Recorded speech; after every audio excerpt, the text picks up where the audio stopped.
Hey guys, RickArter here.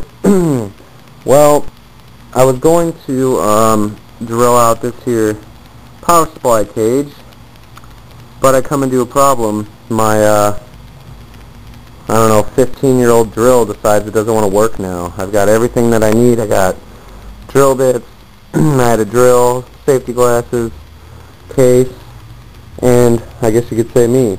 So I guess I'm gonna have to go borrow a drill or go buy a new one. So I guess I'll just put this video up there to show you guys what this thing looks like before.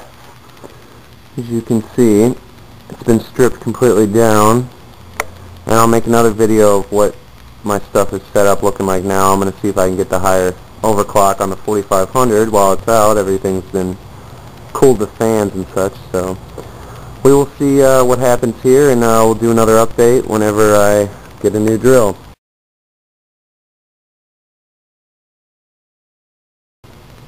Alright guys, well, found a solution to my problem. Had some family over, and my sister's boyfriend actually had this in his car, so it actually has worked. As you can see, I've gotten 3 or 4 of them out already. 4 of them. And I got 2 on the back, and then 4 on the other side. Or no, 1 more on this side, 2 on the back, and 5 on the other side. So I will make another. Alright guys, the job is done. Didn't take too long. As you can see, we got a nice clear open area there.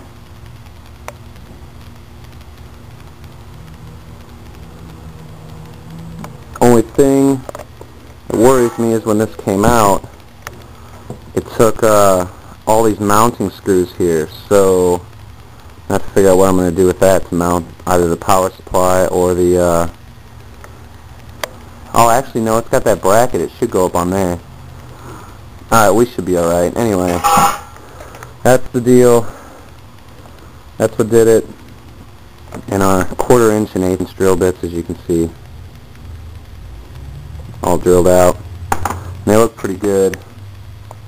So, alright guys, more later when I get some of this stuff put back together.